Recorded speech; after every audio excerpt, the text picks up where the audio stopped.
You are watching the Deadfoot Diver Podcast with Kurt, the Deadfoot Diver. Diver Podcast, where we talk about everything scuba diving, tech diving, and also the benefits of diving with disabilities. Today, my guest, I am pleased to have on Nick Hogle, the host of the Offgassing podcast. How's it going, Nick? It's going good, man. Thank you for inviting me onto the podcast.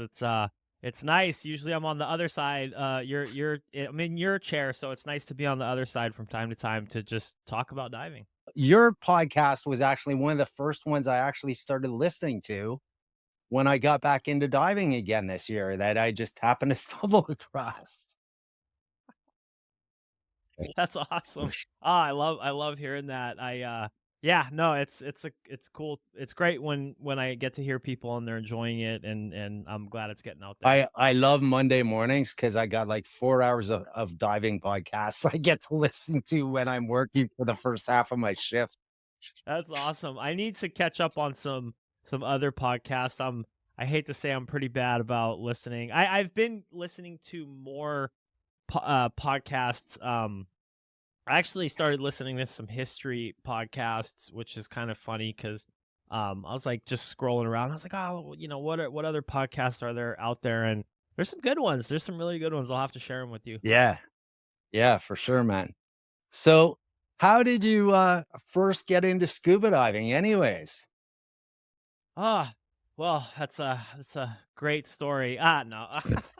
I think it might be kind of typical in the sense that I know a lot of people from the stories that I've heard, it seems like a lot of people will start diving in Thailand, and that's kind of where my journey began. Was I was backpacking through Thailand, and just, a little pre-story. So I'm half Thai. My mother grew up there.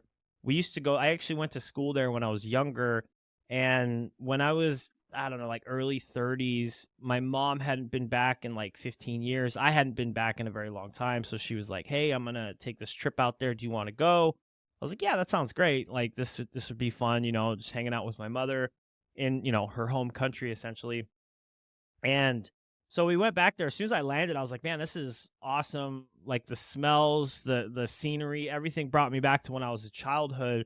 And I told her, I was like, hey, I'm going to come back out here next year and just backpack around, just, be a bum around Thailand for like a month basically. And so, fast forward, did the backpacking trip, and I was on this island called Koh Phi Phi, and it's pretty famous out there for backpackers and even scuba divers.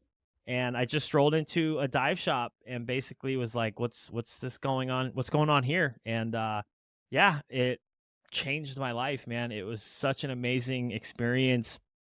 I remember we went into the pool, did like a quick 15-20 minute. I can't remember, everything. I just, the memories, they with my old age, they seem to fade. But yeah, we went into the pool. We did a few skills to make sure I was good to go. And it was a Discover Scuba Dive. And I remember it was pretty awesome. I remember the guide instructor saying, this is going to be a great day because it's just you and me. So it's almost like a private DSD. And we went out and it was absolutely life-changing. I remember as soon as I got under, all I kept thinking about was the movie Avatar. Like that's all I kept thinking about when I was in the water. And funny enough, when we came up and was hanging out with him and the other guides, instructors afterwards, I was telling him, I'm like, man, this is something I'm going to pursue. This is something I'm going to do. And it's just funny, years later, here I am talking to you, and then even started a podcast. It's just, it really consumed my life, those few first breaths that I took underwater. Yeah, like most of us, like me, when I got back into diving again this year again, it was just like boom, instantly. So, and it's just like snowballed from there. So, yeah. So what prompted the break for you? the break from me, basically back in the 90s, I was diving, working at a shop. And then the shop went under. and it was really hard in Ontario at the time to like get a job and stuff like that. And then due to peer pressure from some family members and stuff, I stupidly gave it up. So, Yeah. and I mean, I did a lot of cool things afterwards, but that I don't regret doing, but like nothing in my life, just like you with diving, nothing's ever been anywhere close to the equivalent of it. Yeah. So, No, it really does capture the heart fairly quickly. But the thing is, it's kind of nice because I've had a chance to speak to people about their second first breath, right? And that's always an amazing experience, right? Just because to find that passion, to find that love again, it's almost just like meeting up with a great old friend that you hadn't seen in so many years. yeah. Yeah. As soon as I took my first breath again, I was like, oh my God, I'm hooked. Uh, I remember going in the pool and going down, and the instructor wanted me to do a partial mask clear, and I like partial mask clear, and I just did full mask clear, right? A bunch of them, we go swimming around. And he's like, "How long has it been since you dove again?" I said, "98 about." He's like, "You want to go dive Oh, this afternoon?" I'm like, "I gotta leave tomorrow." it's like riding a bike, right? And a little. I'm sure there was nerves going into it, but as soon as you hit the water, you're like, "This Oh is yeah, what I've been missing this whole time." So that's awesome, man. yeah, man. So like, how old were you when you first started then? I came into the game definitely pretty late. I'm trying to think. It was 2016, so I was 33. Wow. 33 or 34. No, wait a minute. Yeah. I was like, I was pretty much in my early 30s. Yeah, I came into the game really late, and I had a pretty good 20s. I can't complain. I definitely, it's not like I didn't find my career early on, so I was kind of just, it's been one passion after another. As soon as I turned 18, I pretty much moved to Colorado and, you know, fell down the ski bum route or snowboard bum. I wasn't much of a skier, although I did learn. But yeah, I did the mountain thing up until pretty much my early 30s. Like right when I turned 30, I moved, or no, I was early 30s.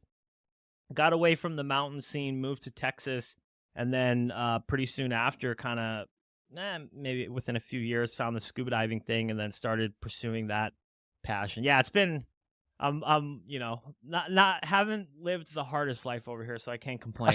I haven't been stuck in an office like a lot of people, so Count I try yourself to enjoy. lucky, dude. There's definitely been some moments where I'm like, what am I doing? But I feel like at some point we all have those thoughts, right? Well, I obviously though your girlfriend's with you, so she backs you up when doing all this stuff. I feel like I'm slowly getting her away from the career life too. So it's yeah, it's been good. It's been good. So does she dive too? Yes, actually, so she just became certified in 2023. So I was about to say last year, but we're in 2025 now. Man, these years are flying by. But yeah, so I was a diver when we met. I was pretty into it, and she had tried a few times. She did like a couple Discover scuba dives. She really wasn't into it. And then we for our 40th birthday, we spent some time in Bali. Funny story, we were like, okay, you only turn 40 once, so let's make it memorable. And so we rented out this villa. It was really, really nice, private pool. It was like Ah, we went way too far. It was big but buck. we were like, yeah, we were like, let's go for it. Uh so we rented this villa, and so it's funny, her birthday is in February, my birthday is in April. So basically 2 months apart, and to the day actually. It's quite funny, like literally 2 months to the day. Same year, That everything. is fun. And yeah, so we'll try to plan something in March. That way it's not like, okay, February we go and do something, wait a month, and then, in the next month, April, we go and do something. So we try to plan something big, usually in March. So that's when we did it. And I was like, hey, I could go do some diving. Bali, you could do like the yoga thing, the self-help, not self-help, but like, Yeah. the yoga type stuff. And she was like, I don't know if I'll be really into that. And I was like, well, you should try to go do a scuba diving course. And so she found a really great shop, and she went there. I was actually taking a course too. So she went there and got her scuba certification and absolutely fell in love with it, to the point where literally we landed back home. And I think by the end of the week, after work one day, she's like, hey, I just booked us to go back to Ahmed so I could do my advanced course. So I was like, she's got the bug. I was like, yes, it only took a few years, but she's into it now. So yeah, she's a super huge diver now. So we try to plan trips at least every other month. We're trying to get out together, and then, in between that, I'm trying to dive when possible. So That's awesome that your girlfriend dives like that. My yes, my wife become can't dive expensive hobby. anymore. Oh, Due to okay. she got COVID, and once she got COVID, now she's got asthma from it, unfortunately. So, Oh, that's a bummer. however, I am very lucky because I would not be doing any of this without her, and she's living through me vicariously, as she puts it. So, Oh man, that's amazing that she supports you in continue diving. And yeah, hopefully, I mean, maybe at some point she'll be able to get back. Has she tried to get back in it at I all, or? can't because she's on 3 puffers right now. So, Oh, it's bummer. full-blown asthma, so she's gotta wait until they manage to come up with some sort of way to clear that out. Like anything, like, a lot of people got messed up due to COVID, so Yeah, yeah. No, it's new territory too, especially in a lot of different areas with COVID. But what I was gonna say is, so I've been seeing the technology. I know a friend tried it out with these new the VR headsets. Like, you could go out and do dives with Oh, VR really? headsets. Yeah, it's kind of crazy. I know a friend told me they had like this display at Dima a few years back, like a couple years back, and he was telling me about it. And I was like, oh, that might be kind of a cool way to introduce people to diving, like famous dive sites. You put the VR headset on, you can Oh, go I do dive that. around. You can go check out some of these beautiful shipwrecks from the comfort of your own couch. I'm sure that's not cheap either. Yeah. Well, I swear these VR headsets are just, I swear there's so many of them coming out, and they have some, I don't know if you've tried them, but they're kind of cool. I mean, I know we're getting off of diving, but it's VR diving, We're right? So it's diving. kind of We're the same. talking about diving, so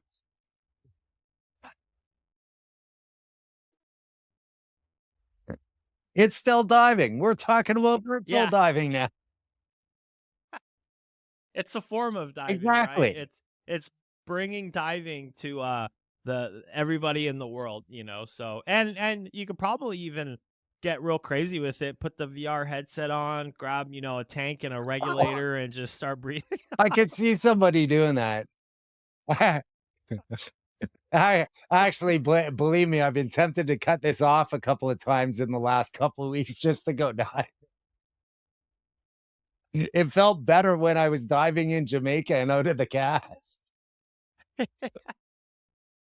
It's yeah, it's pretty interesting. Technology is really moving forward, and it'll be interesting to see where it goes.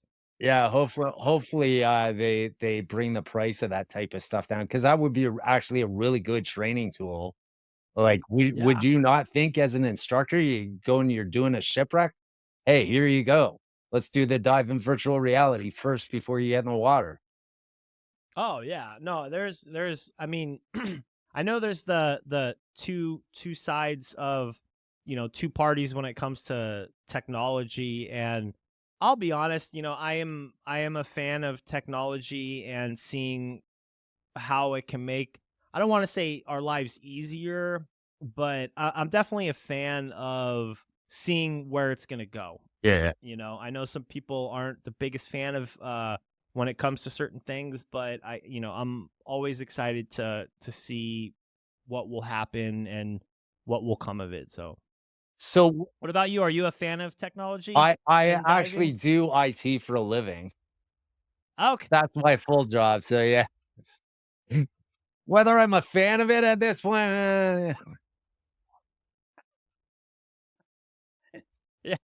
Uh no, because with the technology, and this might generate some hate, but yeah, I switched to transmitters a while back, and I'm just a huge fan of it. I think it's a lot nicer, and yeah, it's definitely more expensive, but you know, diving it's our hobby, so we just dump money into it. Unfortunately, too much. yeah, I know. Yeah, it gets way too easy. Oh, but this is only that much.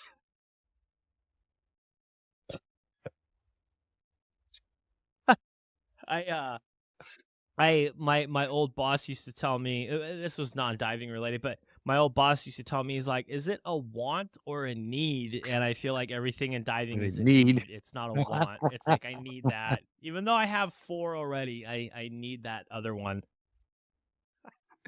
Yeah, because you dive rebreather and everything, right?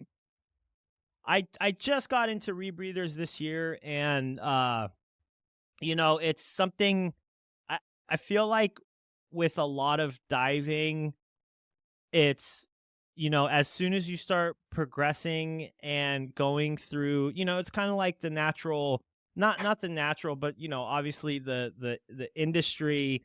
You get out of open water, it's like, okay, what's next? You have that chart, what's next, and I think that's kind of a natural, even for most divers. If they don't plan on going to advanced open water, eventually they're going to start to get those thoughts, right? Like, okay, Yeah.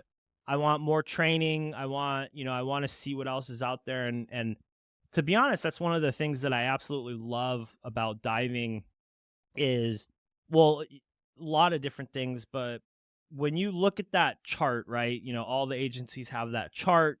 At the very bottom is the Discover, and then it goes to open water, and then you hit I can't remember exactly, but it's either advanced, but then there's a little side bracket, then it goes into all these different specialties.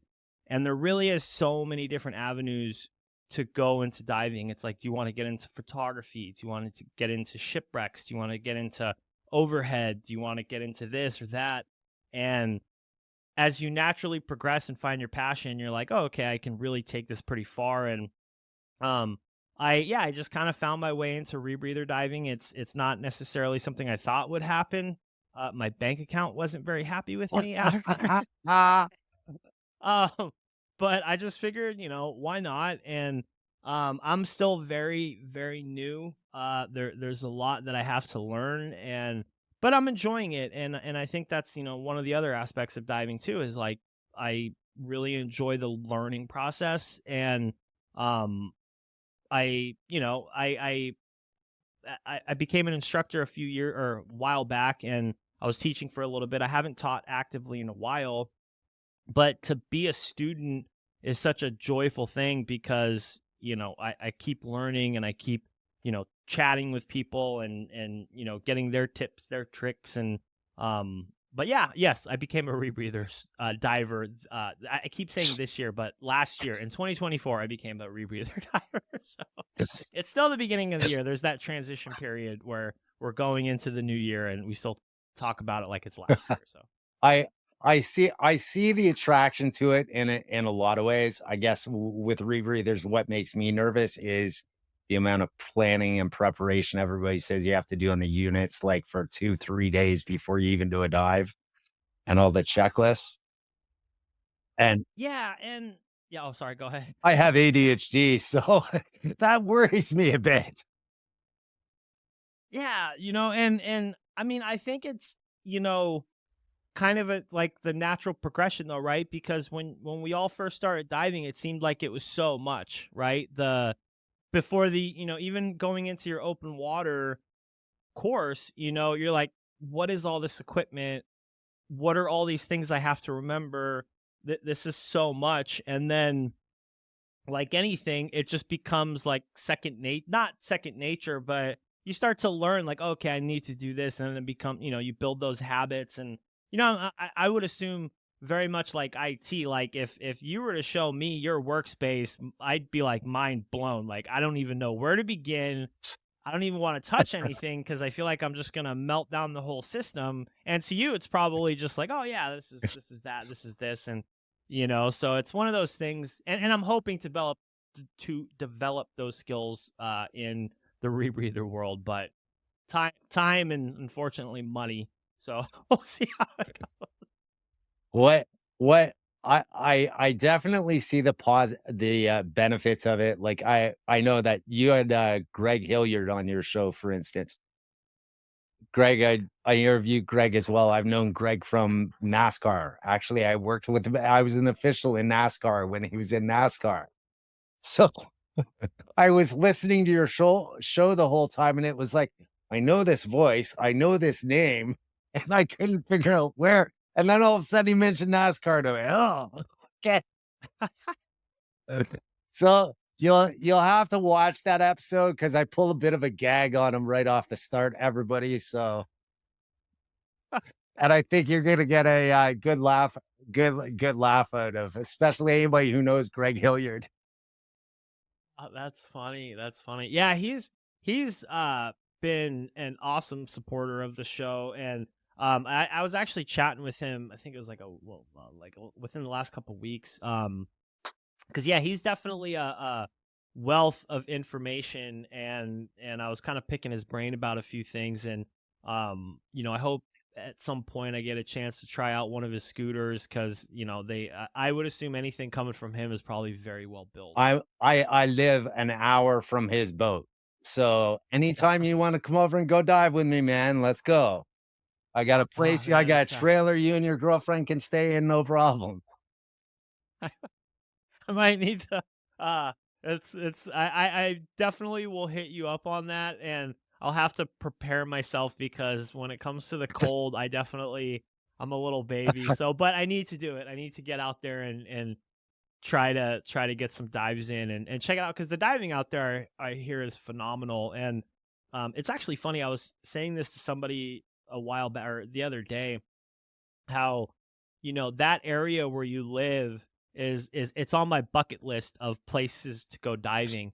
And unless you're a diver and you've been diving for a little bit, you'd be like, why would you want to go there and dive? Like, people think of all the tropical blue beautiful scenic areas, and I'm like, no, the Great Lakes would be an amazing place to go diving. So one of these days I will make it out there. So It's cold, but it's definitely the shipwrecks are like, we have some amazing shipwrecks for sure. Um, the whole thing when I started diving again this year was I want to eventually get certified to about 220, because there's a lot of intact schooners that they've found in the Great Lakes just in the last 2 years alone. There's been like 4 or 5 of them. They're sitting perfectly intact on the bottom with the mast sticking up. Like, oh, they're just like, phew, and they're all in like, and there's a bunch of them that are all between like 150 and 180 feet. oh yeah. And no, there's do you have a certain one that you want to go and try to see? Oh, certain one I want to go see. There's a few of them actually. There's one that's around 160 in Lake Erie, called the Steamship Atlantic. That one I want to go on to for a reason. It was actually found by Mike Fletcher from the Dive Detectives. Oh, okay, okay. Import off of Long Point in Lake Erie. And back in the 90s, I was actually diving when he found it and when the whole court case thing came up with it and all that stuff. And I actually did get to go out with him one day, and we were going to do the dive, and it got too rough and it got canned. Oh, So man. so that is one of my bucket list dives for here for sure, is to go and do that one. Um, Uh, and then there's trying to think. There's several schooners that, yeah, I can't even think of the names of them, but there's about 4 or 5 schooners around here that those are the ones that are on the main list of me wanting to do deeper dives and Wow. just because they're all intact, perfectly intact schooners with a mast sticking out, Yeah. which I've never dove Wow. on. Yeah, no, there's some really, really cool stuff to see. And I don't know if you've reached out to Jeff Lindsay, but he is absolutely amazing at documenting and, just producing these pictures from that whole, just a lot of those shipwrecks. So it's every time I see, a few of his photos, I'm like, man, this is cool. I really got to make it out there. He's a phenomenal photographer. He's been on the show, and just yeah, some of the things that he's capturing and documenting out there just seem absolutely amazing. So I definitely it'll happen. I'll make it out there at some point. Well, Greg, actually, I was talking to him the other night because I gave him a rec. I forget which one it was, and I said, okay, I want to do this type of rec, and here's and all this. So you're a technical charter boat captain. What certs am I going to need for it? And all that stuff, right? And what gases? And he's like, and I said, so he listed off the gases that I need for it and stuff. And I'm like, okay, how much is that going to run me roughly, right? And it would be like, what do you quote it at? Like $350 just for the gas to do the dive. And then another plus the charter boat and everything else, right? Well, Yeah, yeah. and then he gave me the price of how much it cost him on a rebreather. And it's like, oh, okay. Yeah, no, and that's another positive side. I guess you have to weigh the compare depending on the you know compare how many times you would go out. If it's something that you're going to get into quite a bit, then yeah, rebreather is just the proper choice, right? In the long run, it will save you money, and there are more risks that come with it, yes, but I feel at the same time, if you're using it properly, it could be safer. And I know that sounds weird. It's more risky, but it's safer. But and then plus in the long run, yeah, it'll save you some money on gas depending on how many times you plan on going out there. By his calculations, one dive, it would save me a lot of gas, a lot of gas. I was like, holy smokes. Okay, maybe at some point I need to rethink my plans here for between open circuit and rebreather. Do you think that's something you'll go down? I am not sure because my wife basically because of who I'm getting to train with since I'm training with Hubert Kretchen and he's the best adaptive instructor in the world. She has basically said I'm allowed to do any type of training I want under him except for rebreather. I mean, that's not, yeah, it's not a bad thing, I guess, at the end of the day. No, I mean, and I see her point too, because she reads all the fatality stuff and, she's a diver. So she's into it, right? I mean, she knows what she's Yeah, talking about. Now, you also do a lot of side mount diving, right? I do. I really enjoy side mount diving. I started diving in that configuration, I think it was like 2021, and just kind of the natural progression of things. Well, I mean, I'll be honest, I took a trip to Mexico, and it was funny. I remember on the way down there, it's just how things progress. But on the way down there, I was telling my girlfriend, yeah, I want to go dive in the cenotes, but I would never become cave certified. It's something I would never do. But I'll go dive in the cenotes because, as a open water diver, your open water certification, you can go and do some diving in the cenotes. You should have some really good buoyancy. They definitely bring a lot of people in there, and unfortunately, people that probably shouldn't be in there. But if you got good buoyancy and good trim, you could go and have these phenomenal dives. I went in, I was hooked. I was like, damn, this is the coolest thing I've ever seen. And as I was in, Mexico, of course, I see some side mount divers. Also in my head, I was like, that's the coolest thing I've ever seen. I want to try that. And I know, there's the different also different sides of, diving is a tool. I 100% get that. Each configuration is a tool for the different type of things that you want to do. But at the same time, I'm like, well, why not get into side mount diving and just try it out? And I've really enjoyed it. The dives that it has allowed me to do, I've really enjoyed it. I try to dive it as much as possible. Obviously, it's not the best for every situation, but to each their own. But yeah, I do enjoy diving side mount as much as possible, and that's actually why I ended up going with a side mount rebreather, which I've been told you could configure it. You can configure it in a back mount situation, or I guess it's like any rebreather. But yeah, so I did the side mount rebreather because I like diving side mount so much. So yes. Yeah, cool. So are they what are the prices like for the side mount rebreathers? We're going there, huh? Oh, So, yeah, or do you not want to discuss it because your wife's in the next your girlfriend's in the next room? no. Actually, that was I made the purchase and then I sent her the bill. I didn't tell her how much Oh, it was beforehand. No, so I think, depending on what unit you get into, I think no matter what, unless you find a good used unit, and unless, you have a lot of, if if you know a lot about rebreathers, then yeah, I would suggest going and looking at used units because you know what to look for. If you don't know what to look for, definitely get a lot of help, especially if it's something new to you, because buying anything used is always a risk. But I definitely, as far as price, like, I don't think you're just for the unit. I don't think you're gonna get away. I don't think you're gonna get under $5,000 for the unit, and that's gonna be like a base price. Like, realistically, you're looking up towards 10, and that might even be before training.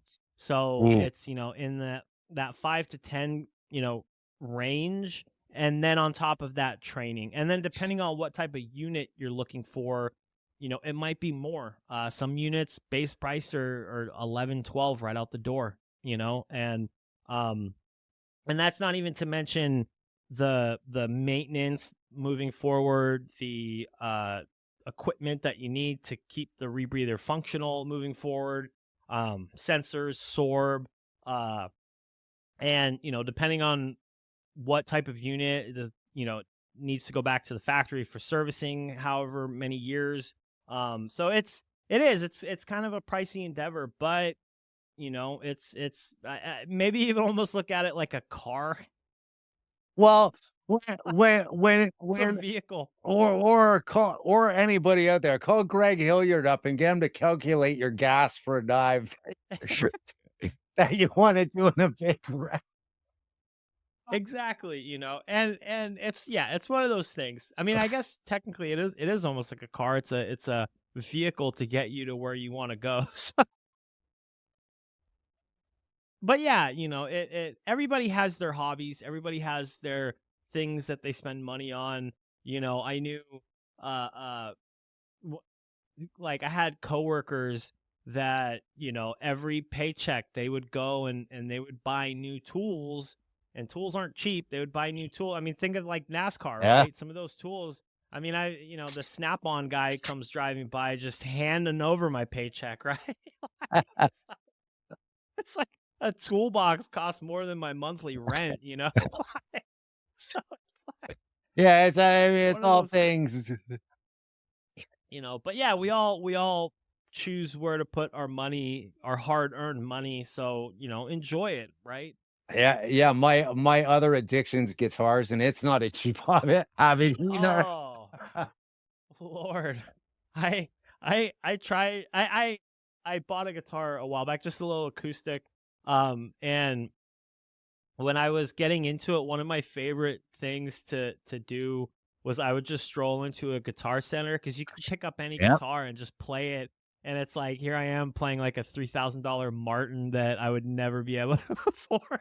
Oh, dude, That's you come up here, plan an extra day. There's a music store in Toronto I'll take you to.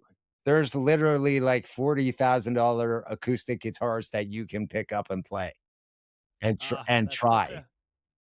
it's such a cool thing. And I would get all into it, like, oh yeah, I can't remember, is it the action or the strings sit Yeah. above the board? I'd be like, oh yeah, this has really nice action. I didn't know what I was talking about. I was like, that's really Okay. nice. This just because this this guitar is in the thousands of dollars, it sounds a lot better than this guitar that's in the hundreds of dollars, which obviously it does. You get what you pay for. But yeah, some of those instruments, man, they get up there in price. Oh yeah, you could easily buy a rebreather with what you Oh yeah, it's like a rebreather is probably cheap compared to some musical so, instruments out there. some of them, yeah. Yeah, when you put it that way, Nick, hey, our hobby's maybe not as bad as we think. That's what I mean. Yeah, and it's like I have friends that they have so much money into car parts and motorcycle parts, and we all figure out where we want to put our money, and at the end of the day, it's what makes us happy. It's our passion. It's our hobby. So I say go for it. So where's your favorite place to dive? Because you've been all over the place. So what's your favorite place to dive and why? Lake Travis in Austin, Texas. No, no, no, that's a total joke. I was gonna say, I oh, I do have a soft spot for Lake Travis in Austin, Texas, but um, there I there it depends. It's such a hard question to ask or to answer because I guess it depends. Like I've had so many amazing moments in different areas, and when I did my cave training in Mexico, there was some absolutely amazing moments, some amazing dives. I really really enjoyed it, but also bring me to some tropical warm water somewhere in Indonesia, and I'm just a happy camper, right? I think if it depends. It's really tough these days because I started getting into overhead, and I went diving. I did some cave diving in Indonesia, which was an absolutely phenomenal area because not a lot of people get to go there. So you're hitting these caves where maybe a few hundred people have been so far, and so it's kind of cool when you're living in that moment. But I guess at the end of the day, I'll be honest, and I've said it multiple times, is give me 30 feet or 10 meters, and a reef, and I'm pretty happy. Just going and finding some nudibranchs or just small little weird looking things in the reef, and I'm pretty happy. Just warm water, it's easy. It's easy. So it's single tank, just warm water, diving, shore diving is I'm a pretty happy guy. what? That's the one complaint I have about living here in the Great Lakes is shore diving because up where we are, it's all rocky. All the shore dives are rock. So me being with my leg, since I have no feeling in it and stuff, if I'm wearing a pair of wetsuit boots, like no support right at all. So I Yeah. tend to wear, even when I go down south, I wear wetsuit over boots just to give me a bit more support in the ankles. And usually, I mean, if I get out in the water, you can ask any of the guys I dive with, I get out in the water maybe 10 feet sometimes. And if I get hit by a little bit wave like that, I'm down on my knees and I Oh, just pull myself out. I, I'm not graceful, but once I get in the water, I'm good. So yeah, that's why boat diving is nice, right? Like, so yeah, I guess I mean, and it all depends too, right? So but yeah, I definitely love the boat diving, love the shore diving, but if it whatever is the easiest. What boots do you wear? Are like, have you tried any of the thicker sole boots? Have they have I haven't have they helped out a actually. bit? Jill Heiner told me to get a pair of Converse hiking boots. They make ones that are also waterproof. So I'm gonna try a Yeah, pair yeah, of yeah. those. The only problem is if I can get them my size, because I'm gonna need like a size 15. Oh, okay, okay. So, Um, there's some other boots that I got introduced to last year. They're called Ultimas, and they're like a marine tactical boot. So they actually have a little drain on them, thicker sole. They're made for tactical Oh, scenarios. And I haven't personally tried one on, but I know a lot of people that have. And once you kind of start doing the research, it seems like a lot of people like them. And obviously, with that comes with the bigger fin you might need or things like that. So, but yeah, that's another one to possibly try yeah. out. Send me that on a link just so I have it there. That's Yeah, yeah, for sure. yeah. So what are your other types of favorite diving to do? Whoa, everything, right? So I within in the last couple years, I get into overhead diving. Obviously, I like I was saying, I just went and got full cave certified in 2024. So very baby cave diver, and in 2000, it was 22 or 23. I went, and I think it was 2023. I did a advanced rec course, and I really really enjoyed that. Because there's obviously a couple different types of wreck diving you could go and enjoy outside of the wreck and not penetrate into it. The course that I took, we penetrated into the wreck, and it was phenomenal. I really, really enjoyed it. Obviously, there's, a lot more dangers. I don't want to say a lot more danger. I guess it obviously depends on the wreck, right? But it was a really cool old wreck. I did it up in the Philippines and was an absolutely amazing time, kind of introducing me into the overhead environments. And there's definitely different challenges going into that as opposed to a natural cave formation. Going into a wreck that's man-made, that's not designed to be underwater, has its challenges. But yeah, just different. Overhead environment is a lot of fun.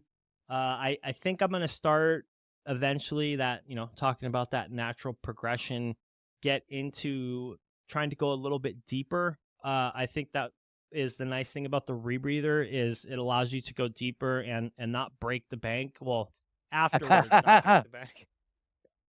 I'm finding that out. Yeah. So I definitely will venture deeper, but it's a slow progression. I'm never in a rush to get these things done. So even when I got the rebreather, I set goals for myself, like, okay, so many hours on the unit before I start venturing into deeper waters, so many hours on the unit, so many hours in the cave before I try to merge those two together. So this is something that will probably happen over years, not months. And but yeah, just kind of seeing where to go. And every time I hear about something new, I'm always excited to like, well, it'd be kind of cool to go check that out. This side of diving out, back to the specialties. So many different things to do. So how is most of your cave diving been all done in Mexico? Yes. Oh yeah. I spent a month out there and got trained, did my training to become full cave certified. I was there for about 6 weeks. That's actually where I got trained on the rebreather as well. So the bulk of my cave diving is definitely in Mexico. And then when I returned to Malaysia, there's definitely groups going around in Southeast Asia or in Asia in general that are finding new caves, exploring, guiding people. And there's outfit out in Indonesia where I went diving, and that was really really cool just because, like I was saying, not many people have been out there. It's still kind of it's still very new, but there's a lot of exploring going on, so it was really exciting to go out there, and ended up meeting a great group of people. We just had a blast, and I mean, at the end of the day, that's kind of, I say, or we talk about it a lot on the podcast, and I'm sure the actual time that you spend in the water is so little compared to outside of the water, right?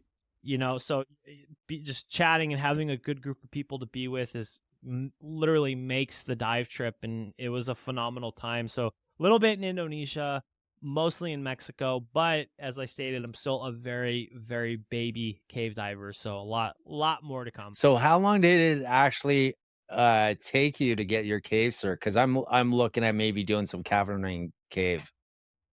Okay. So I went a couple years before. It's where I took my side mount course, and then I knew that I wanted to get into cave diving. So I did all my training in about a month. Depending on who you speak to, that might be a little bit fast. It might be too slow. But the biggest thing that my takeaway. So I did all my training in a month, but my biggest takeaway is I just wanted the license to learn, the Yep. certificate to learn, right? So I did my training and I had no dreams of saying, "Oh, I'm going to go into the deepest cave, the furthest cave." No, I'm like, "Okay, now I know how to correctly handle myself in an overhead environment. Let's just spend some time in the beginning part of the cave, even not necessarily the cavern zone, obviously into the cave, full cave, uh but it'll allow me to learn and pick up those things that you hear about that you don't really experience until you become certified, like distance penetration or having a few complex navigations. And that starts to take a toll, and you read about these things, but until you actually experience it, you don't really know how to handle it. And that's why it's a slow progression, right? So I took me about a month to do all my training to get into the full cave certification. And now, like I said, it's very baby caves, nothing too crazy. Just build some time in the overhead, build some hours, build some confidence, build some experience. And that's kind of where I'm at right now. Which is good because a lot of guys, I mean, like you said, you see a lot of guys, they go and they get a cert and then they like go absolutely crazy and do stuff way over their head. And then Yeah. they run into trouble. And I mean, basically, even since I was teaching scuba, I'm like, yeah, guys, like it's a license to kill yourself, basically, with your open water if you're It careful. is. Oh, it really is. I mean, we're going into a foreign environment, a hostile environment, not built for humans, and we're pushing it. So that's why it's for me. I remember when I first signed, or when I reached out to the Robin is his name in Indonesia. When I reached out to him to say, "Hey, I'd like to come cave diving," I told him, I'm like, I'm a baby cave diver. I don't, give me your easiest caves. I just want to build some time in the overhead. I don't want to go do the craziest stuff. And that's what's kind of nice about Indonesia is, there's definitely some big caves that you could do some really crazy complex navigation, and then there's some very easy shallow stuff. And I was just basically like, hey, give me the easy shallow stuff. I'm still very new. Because the last thing I want to do is get myself into a situation where you feel uncomfortable and now you're in it. You're in the overhead. There's no getting out of it until you reach your entry point. Most of the time, but still, yeah, it's a very new thing for me. I'm in the beginning stages, and I'm excited to see where it goes. Yeah, cool. A lot of people don't take that like slow progression and gradually build their skills up and then that we have one wreck up here, for instance, in Tomori. It's called the Arabia. It's a schooner, intact schooner. It's in like 90 feet of water. It's a gorgeous wreck that the bowsprit's hanging out and the chains are hanging off it and stuff like that. And there's every year there's deaths on it every single year. I mean, there was one family back in the 90s, the whole family died on the one dive. So Ouch.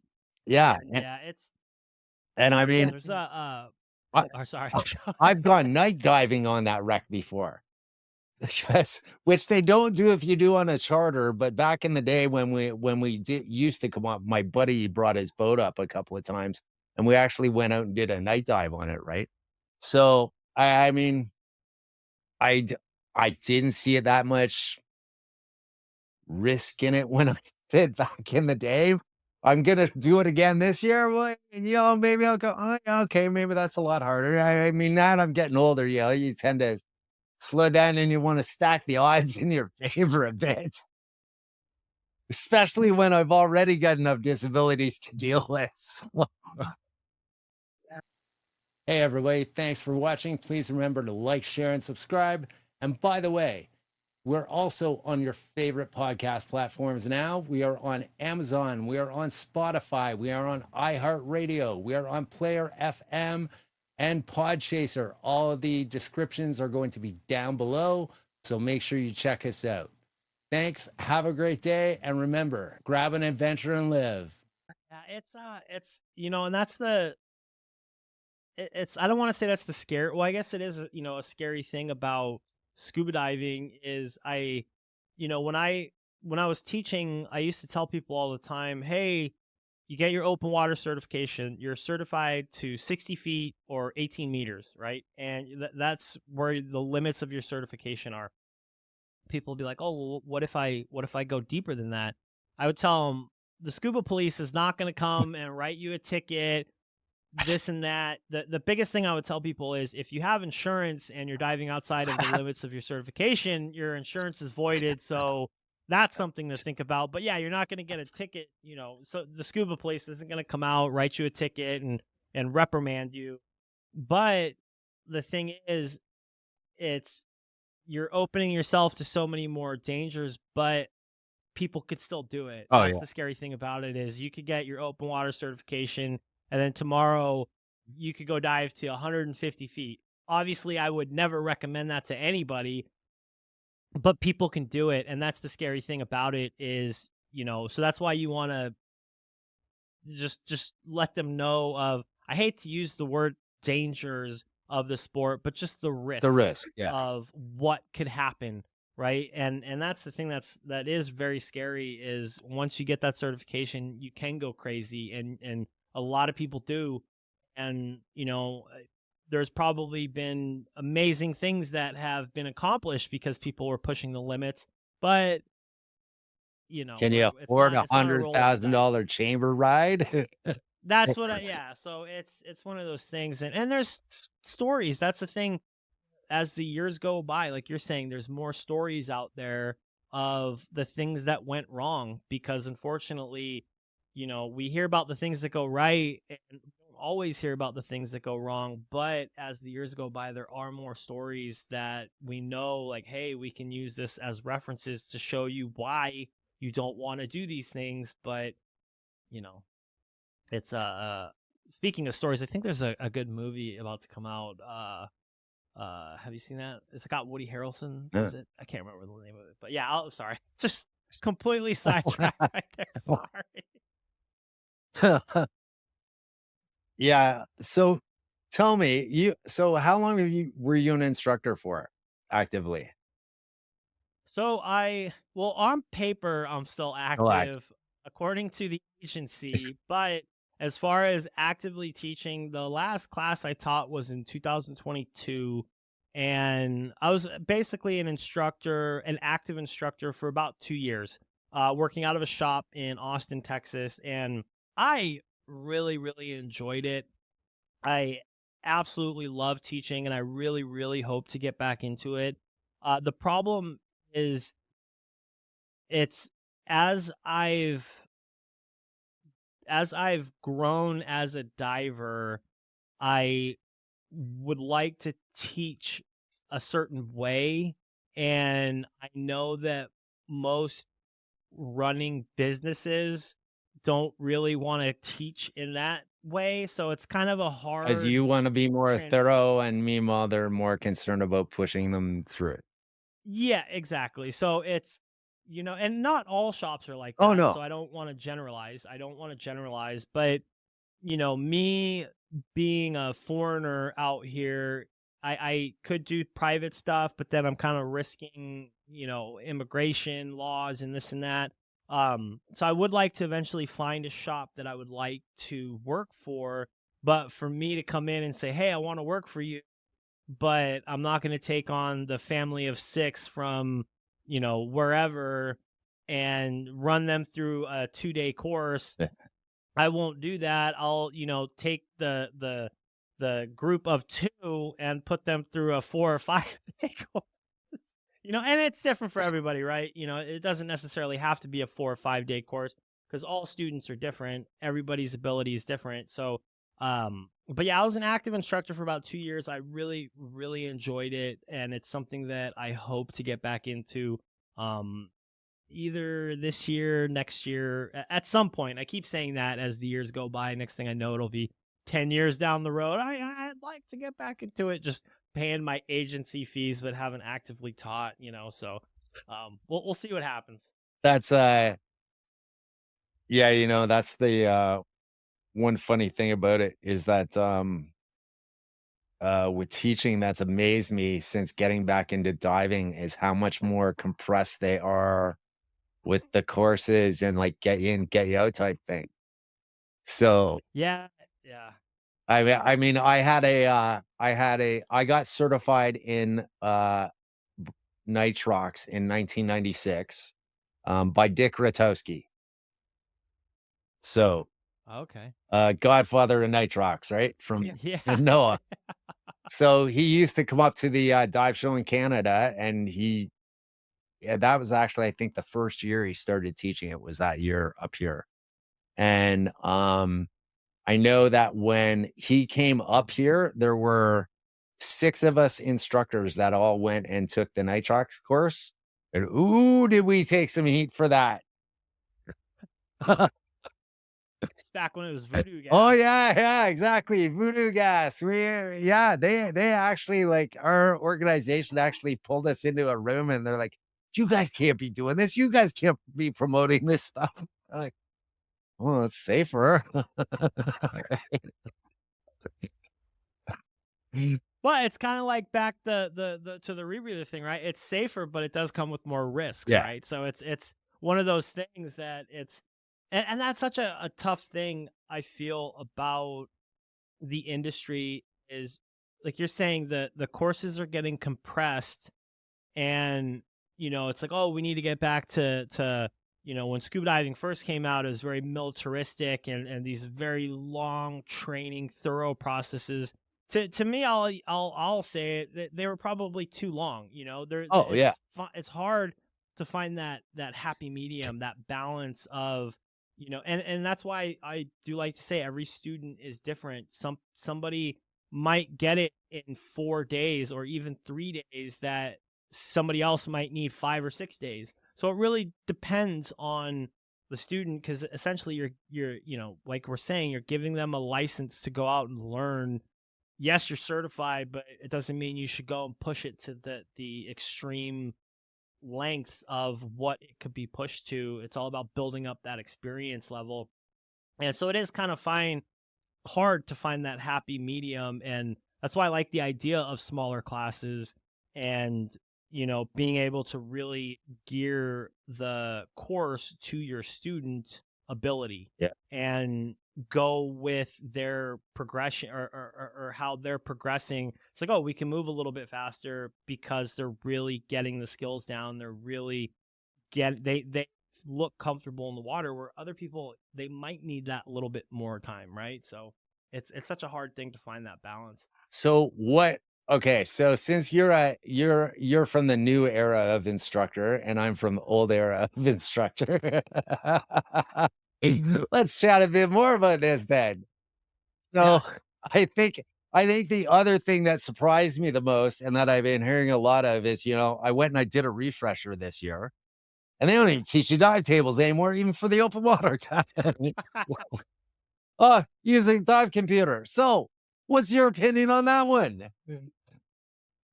Okay, so this is something I'll probably get some heat for. Do I think that tables should be taught? Yes, I definitely think that they should be taught, but at the same time, I think that people should know the theory. I think that they should know the theory. I don't think it's something that they need to be drilled on, because at the end of the day, let's face it, it goes back to that technology question, right? Get a computer. It's just the safer way to dive, right? Oh, yeah.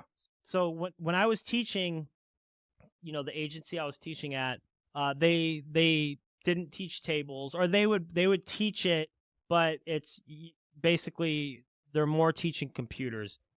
To me, people are most likely gonna finish their course. They're gonna go out and use a computer. Yep. I've been to dive outfits where they actually won't let you dive without a computer. Oh yeah, You know, yeah. so if you don't have one, they're gonna say, well, you need to rent one. You need to have this information on you. So I definitely think it's one of those things that should be talked about. But as far as somebody busting out tables underneath the water and calculating their dive because something went wrong, get a computer, and worst case, get a backup computer. And that's the thing about recreational diving, is if you're diving within the limits, it's safer. So you should be able to ascend at any point in time, Yeah. without a safety stop, right? So it's one of those things, like, just get a computer. And like I said, I'll probably catch some shit for saying this, but at the end of the day, I am a fan of technology. The dive computer is gonna keep you safer throughout your dives because it's calculating the depths that you've been to, the depths that you're going to. It's gonna tell you, hey, you stayed down too long, you need to make a stop. Why not get a computer? I definitely, like I said, I definitely think that tables should be talked about. Like, hey, this is how we use them. If you would like to know more, let's chat about it after class. But as far as going into a 2-day theory of dive tables or a day theory, I don't think it's necessary. I do agree with you on that part. The tables don't necessarily need to be drilled in as much because of the dive computers, especially if they're doing recreational stuff. That part I will agree with. I guess the thing when it comes to that whole talking about the theory in the background of the stuff and decompression and all that stuff is that I'm amazed at how much people don't know about even like what can cause them to get bent. Yeah, no, and I that's true, right? I had a party here. I was gonna have a barbecue at my house last summer with some of my dive buddies, right? We were planning to dive, and there's gonna be like 5 or 6 of them coming over. And I said to him, I said, yeah, I said, okay. I said, the pool's open. I said, you're not allowed to go. Nobody's allowed to use the hot tub, off limits, right? Because we were diving earlier in the day. And every single one of them were like, huh? Why? Why can't we go in the hot tub? And I'm like, dude, you're not even supposed to take a hot shower after, right? It was, it was hilarious when I had Dan Orr on, because we were talking about the exact same thing, right? About like people don't even know that, just by going to have a couple of beers and then go jump in the hot tub. Yeah, and that's the thing too, is, it goes back to the student, right? Like, so you have a group of 3 students in a course. You have one person that is going to do a lot of outside research on their own time and figure out all the different things. You have the second student that's just like, hey, I want to learn this, but I don't need to know everything. I'm just going on I'm going to Cozumel next weekend for a wedding. I just want to be able to dive with my friends. And then you have the third person that's there because they're going with the second person, right? Yeah. And they're kind of forced to be there. And so it is, you can't expect everybody to know everything, but yes, there are certain things that you should know. And it's hard too, because, even me, I'm not the best student. Like, I definitely feel I need to work harder than other people to retain half of the knowledge because I'm not the best student. So I have to do a lot of that outside, work. And so for me, I'm just like, oh, okay, that's why when I really get into things, I'm like, okay, I'm going to start really diving into this, no pun intended, just because I really enjoy this. I want to learn more. But even if I didn't enjoy it and want to just learn the same amount, I need to put more work in. So that's why I feel like maybe that makes me a good student, because at the end of the day, I'm like, okay, I need to learn more. And then another thing about the tables too that I wanted to mention is, if you're commercial diving and you're working on the bottom, yes, 100% know your tables. Why? Because if you look at the dive profile on tables, you're going to the bottom and it's saying, I stayed at 80 feet for however long, and then I'm going right up to the surface. No fun diver does that. Not one like who's going, maybe if you're a photographer, but no, most people, it's multi-level. They're going all over the place, and your computer is tracking all of that. Yeah. And so just use the computer. But to be like, hey, this table that says I stayed at 60 feet for 60 minutes, and then now it's going to tell me, and it puts me into this category. You already lost me, right? So it's like, so let me look at my nice sheer water and just go. No, I totally get it, man. I totally get your point, and I think not only that, a lot of it, maybe some of my attitude is because also when I remember when I became an instructor, I got certified NAUI first, so I was certified to 130 feet. And then I did that, did some commercial diving and stuff like that. So, and I also got into doing some technical diving as well, just towards the end before I got out of it. And I also belonged to a club that was ACUC, so the British organization that did training like back in the day. I don't even know if they're still around or not. But and they were really strict military stuff. Like when I got certified just to join the club, I had to go to the pool for a whole bunch of weeks, even when I was an instructor. And then do all this other crazy stuff just so that I could dive with them, actually. I mean, yeah, I get it. If you're going to be diving in that team aspect, it's good to know the protocols and stuff. No, this was just a fun dive club, man. It's like these guys weren't even doing any serious stuff. It was like, and they would, back in the day, they take you down to the bottom of the pool and they'd have guys like fight to get your mask, rip your mask off and rip your hose out of your, like all that stuff, right? Which, I mean, seriously, how often have you ever had somebody try to attack you underwater, Nick? Yeah. Sea Hunt with I can't remember his name. Yeah, Lloyd Bridges. It's a James Bond scenario underneath the water. So actually, I will say this though, and it's funny because in standards they should know how to do this because they should be able to teach this.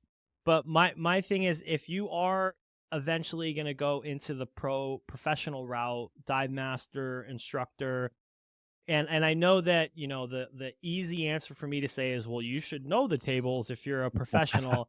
Most people don't, right? Like not most people. I take that comment back. There's a lot of instructors out there, depending on what agency. There's the majority, I'll say, of instructors who, if you went and asked them about tables, they probably wouldn't know how to explain it to you. They wouldn't know how to do that. I definitely think that if you're in a professional setting, you should 100% know how to explain, not just know the theory, but know how to explain. And I know on paper that's what it states, but in reality, most people probably couldn't go out there and explain tables to you. And it's one of those things too. I mean, I'm so far removed from it that it would be tough for me to explain it for you right now. I'm not gonna lie. Do I get the theory? 100%. And once I started looking at it, like, okay, this is how it goes. But just on the fly, I mean, shit, I can't even remember the last time I looked at a set of tables. I'll be honest with you.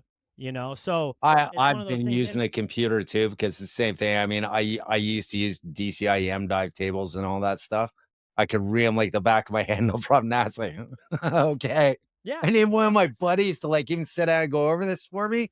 No. Okay. Somebody just told me about, actually, I think it was Steve told me about this decompression planning software I can get for $100. So yeah. And that is really fun to play around with, and you can really plan a lot of different dives and kind of see the different routes and different things that you can go, and that's actually a fun thing. And like I said, for the person that's going to Cozumel for the wedding and they just want to do some fun diving, do they need that software? No.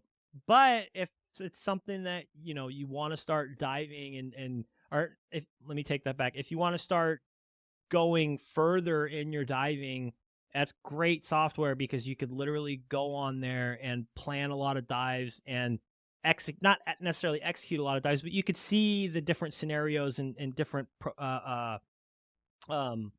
calculations that will come up. So it's yeah, absolutely phenomenal. I think there's like 3 or 4 different ones. There's subsurface, there's multi-deco, there's a few really good ones out there, and you know, depending on who you talk to, they'll tell you which one's the best. Yeah.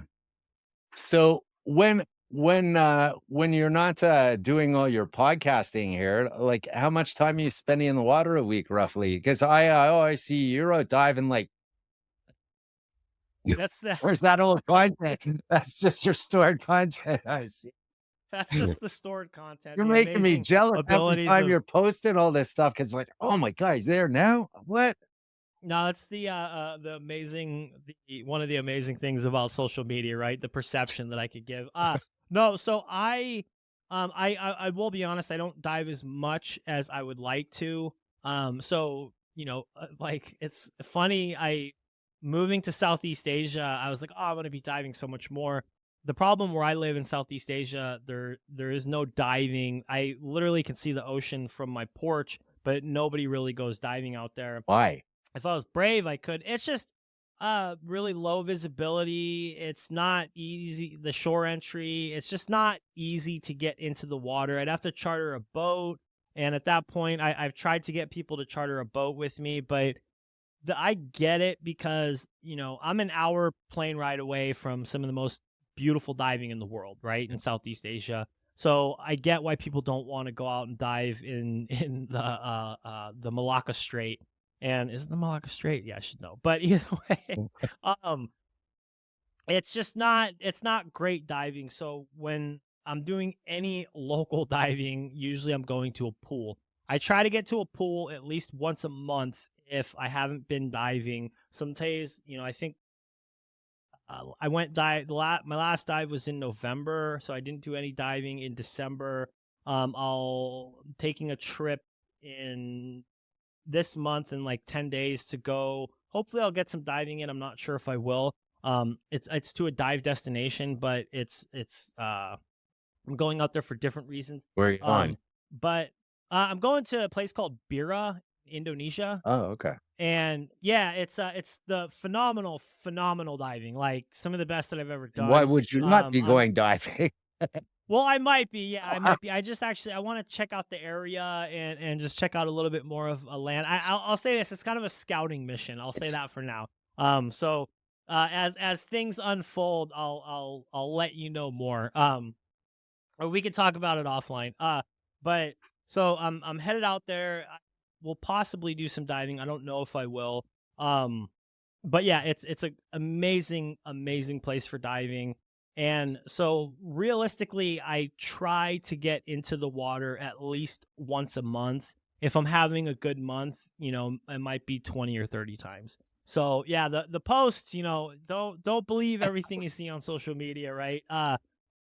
It's a lot of content out there, and I'm hoping my goal, I had a really, really phenomenal 2024. 2020, the end of 22 and most of 23, there was not a lot of diving as far as I'm concerned. I was working a lot. I moved out here for work, and just the job tied me up. I stopped working at that company in February of 24.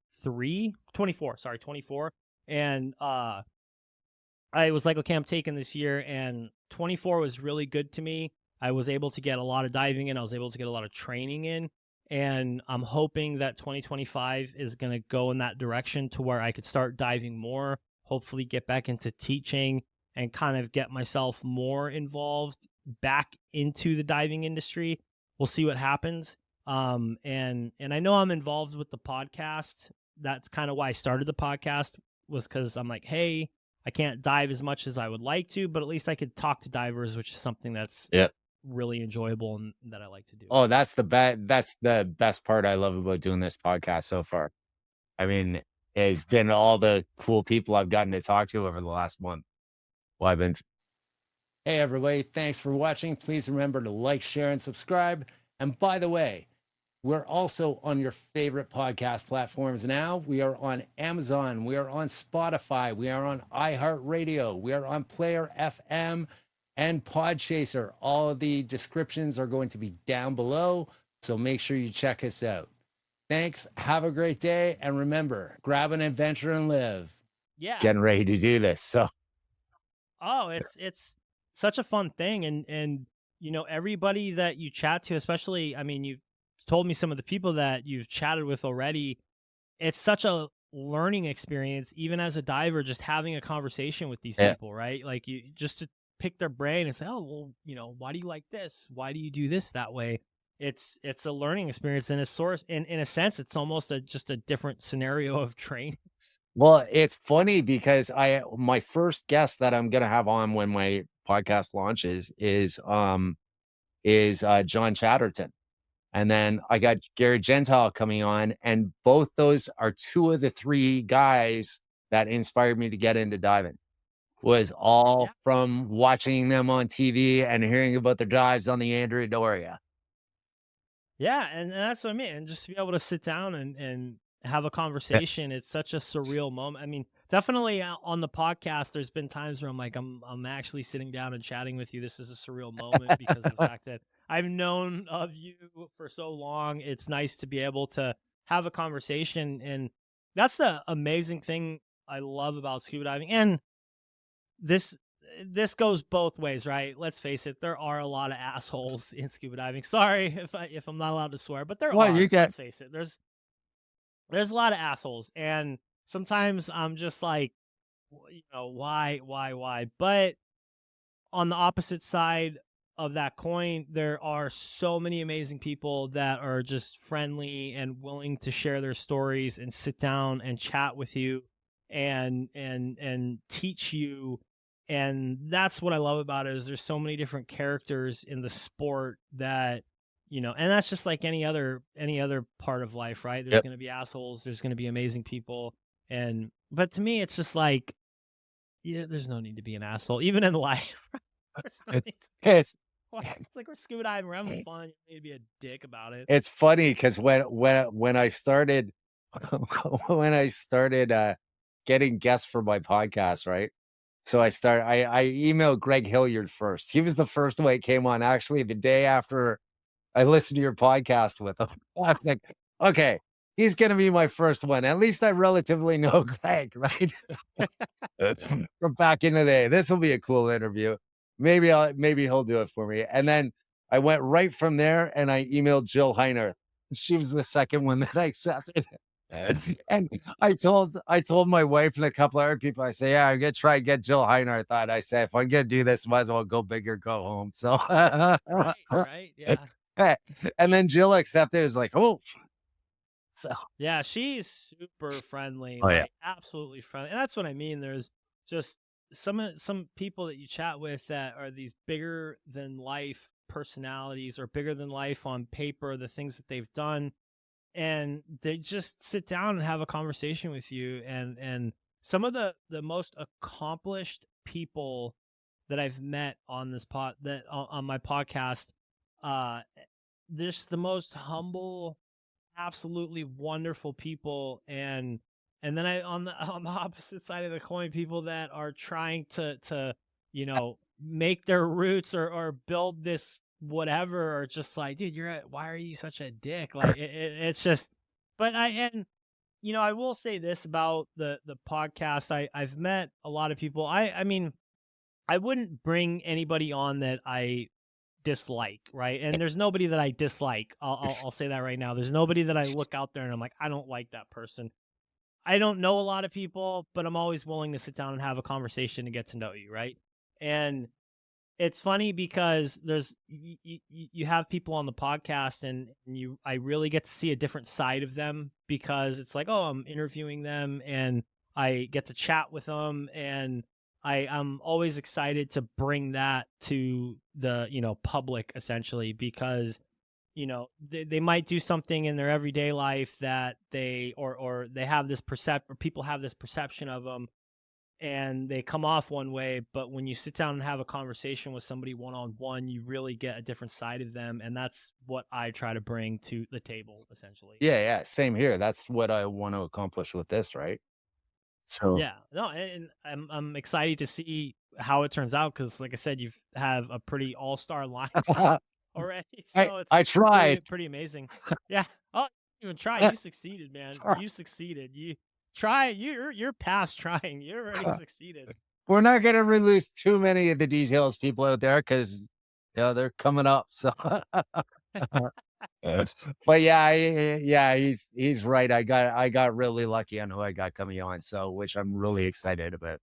So, one thing I want to ask you, since you're an instructor, what have you seen as an instructor as far as the benefits of scuba diving for people with disabilities? And I mean any type, PTSD, you name it.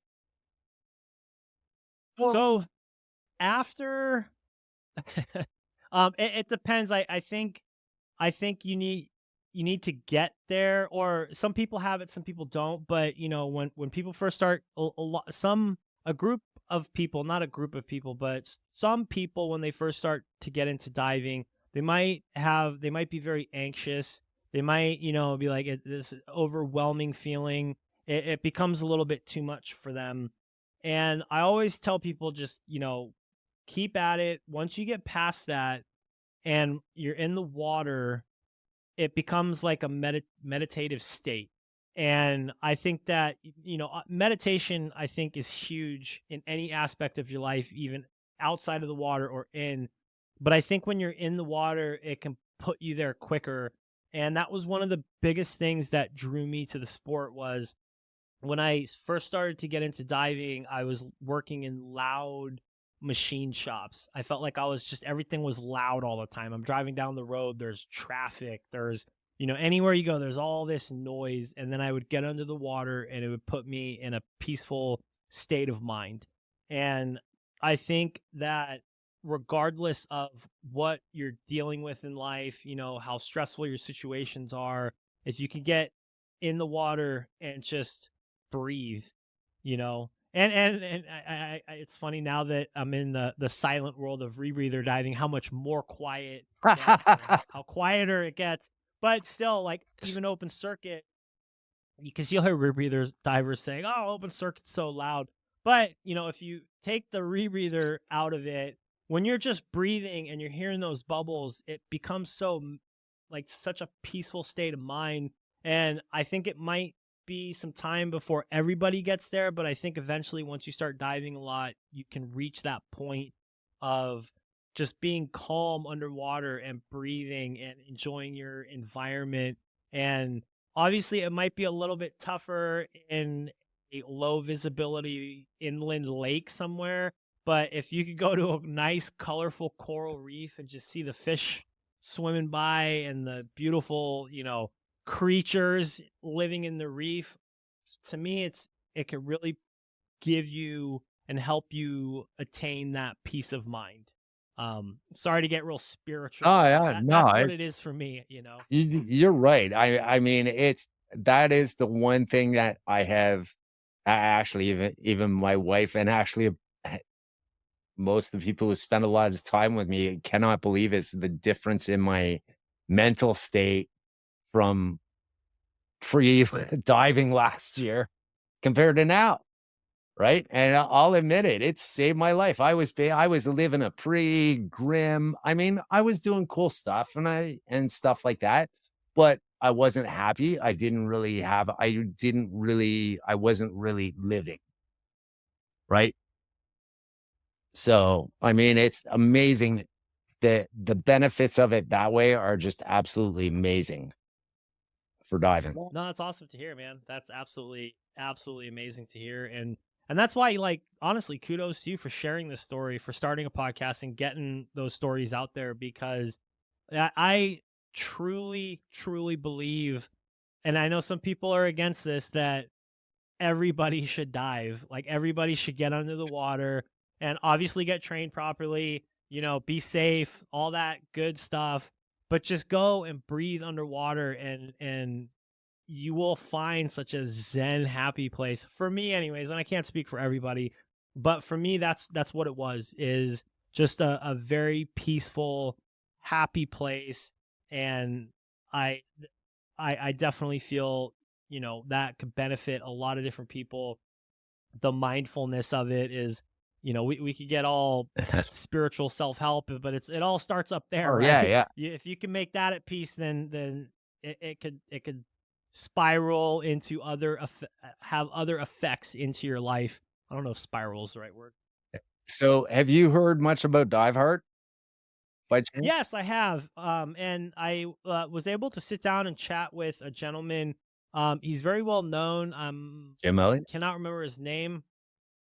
Sid something in Malaysia. He's very, very well known in Southeast Asia, if not the world, for the work that he's doing. And I think it's an absolutely amazing organization. I want to, at some point, try to get involved and help. It involves me getting back into teaching, which I think would be an amazing. But the work that they're doing, I think, to be able to bring diving, to have my dream of having everybody dive, is absolutely wonderful, because they really are making it for people that have more challenges to get into the water, to be able to get into the water and enjoy the sport that we all love, right? I actually am going to get my adaptive dive buddy cert at some point this year. I was actually supposed to do it a couple of weeks ago until the hand issue. So That's when I keep seeing the cast pop up every now and then. luckily, it's what time is it now? It's 9:24 here. So in less than in about 14 hours, it comes off. Well, that's awesome. Congratulations. I'm I- sure you're looking forward to Huh, that. you have no idea, man. I did not realize how bad things were until you had to not have use of your thumb.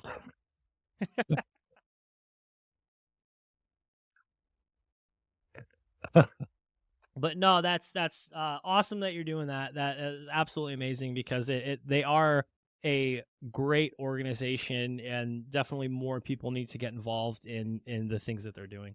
Well, you know what? I mean, it was a lady in Cozumel who was an adaptive diver. She was doing her first dive in like 25 years. They sat her down the boat. She had a degenerative bone disease. She had to actually be helped on with a walker. And the whole time that she was diving, I was watching her. And if it wasn't for her being on that charter boat, I probably wouldn't have tried diving again, honestly. Oh. And I mean, I want to get that certification, because I made a promise after that when I started diving again this year.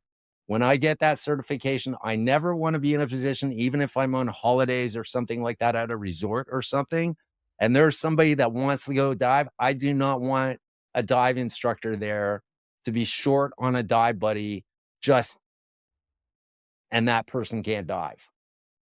Yeah. No, that's amazing. Right? And honestly, I don't know if you had a chance to tell her, but you should, I don't know if you I could have reach out to her and let her tried. know. I've been trying to find her. I actually wanted to get her on to interview her on the podcast. Nobody's been able to locate her. Yeah, it's because I'm sure she would love to know, like, that she inspired you, because it's to know that you inspired somebody is such a powerful feeling. And because inspiration comes from everywhere, right? Oh, yeah. It literally comes from everywhere. And to know that you're the source of somebody's inspiration is such an amazing feeling. Well, and not only that, seeing the joy that it brings on people's faces after they get back in the water like that when they're impaired is, to me, is priceless. There's nothing. Oh, sorry.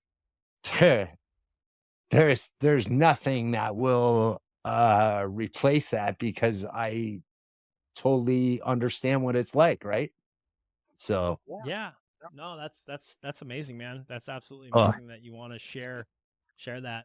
so sorry about that. No, you're good, man. You're absolutely good. It's like I said, it's inspiration, man. It's a powerful thing. So who you got coming up on the podcast? Oh, too many people. No, I'm trying to think. So let's see.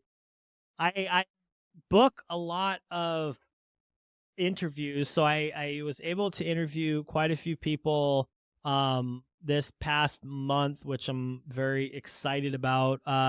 Next week, so I started doing this series called the Santee series, just kind of highlighting they as an organization, they do some amazing stuff. Their ambassadorship programs or their scholarships.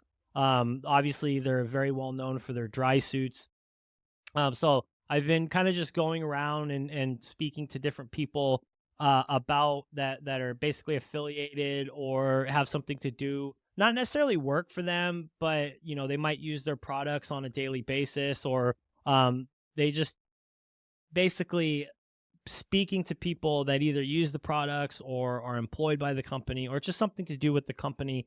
And I have 2 people coming out next week, which is next week, and that should be quite exciting. I've been chatting with a few different people in Malaysia, which I'm always super pumped to bring people from Malaysia onto the podcast. And the reason I hate saying names because I'm so bad at pronouncing names. Like I literally. So at the start of my podcast, and here's a little tip for you if you haven't done it, but at the start of my podcast, I always have everybody say, hey, can you just say your full name for the podcast? Because in the beginning, I didn't do that. And then when I had to try to say somebody's name, I'm like, shit, I don't know how to say this person's name. So at least if I have it on recording, then I can practice it like 15 or 20 times. But yeah, just my goal always is to highlight different communities within the sport. That's why I like to get the roundtables together. But just, there's so many, back to the specialties things, there's so many different avenues that you could travel in this sport that you could go down. And, I like to speak to, photographers. I just spoke to someone, or I just edited an episode where they became a search and rescue member of the sheriff's department. People that are really into cave diving, editors of magazines. There's so many different. It's really a world that we live in, and it's a small world. But actually, I don't even know if it's a small world. I mean, it is a small world, but so I try to just highlight everybody in the sport, whether you're an open water diver and that's all you have, or you're the most accomplished manufacturer builder out there. It's nice to chat with everybody. So yes, I have some cool people coming up, so definitely stay tuned. Awesome. Yeah, I'm basically doing the same thing. I mean, I've got you've heard my stellar, my stellar lineup that I got coming up. And then I'm also gonna definitely be profiling a lot of adaptive divers on here. And then hopefully this is gonna allow me to afford to be able to go to some more locations and help some other adaptive divers and do some more video with them and get them on as well, right? Because that's the one thing I really want to show is that, no matter how much these guys have to adapt their gear and get used to stuff, once they're in the water, they're good. Yeah. So, and it's awesome motivation for me because I mean, the guy I'm getting trained by side mount, he's got a paraplegic that's doing cave.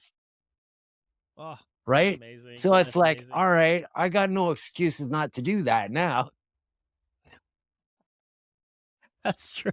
Yeah, no, some people really, really have it a lot harder than us. And until we're able to see that, witness it, experience it, it's definitely, we don't realize like how we have it. Yeah. And I don't even want to say good. That's the wrong way to put it. But how it's how we take for granted how easy it is for us. Yeah. Yeah. And I mean, that's the one thing I think actually in my case, especially since I've been doing the podcast, is all the really cool people that are involved with adaptive divers that I've been getting to talk to and hear their stories. And, I cannot wait to go adaptive dive buddy this year to dive with some of these guys. I've been like, okay, when? Let's go. Like, All right. Yeah, no, passing that inspiration along, man. It's a beautiful thing. So, yeah. Well, Nick, thank you very much for being on the podcast today. It's been awesome talking to you. And Oh man, thank you. This has been absolutely wonderful. It was great to chat, and I'm super excited to see where you're going to be, what the things that you're going to be doing in a year or 2 or 3. well, I tell you, I'm pretty excited because I mean, today is only the 2nd of January, and I do not think I have ever had such a cool year lined up of stuff to do already come January 1st ever. Awesome, man.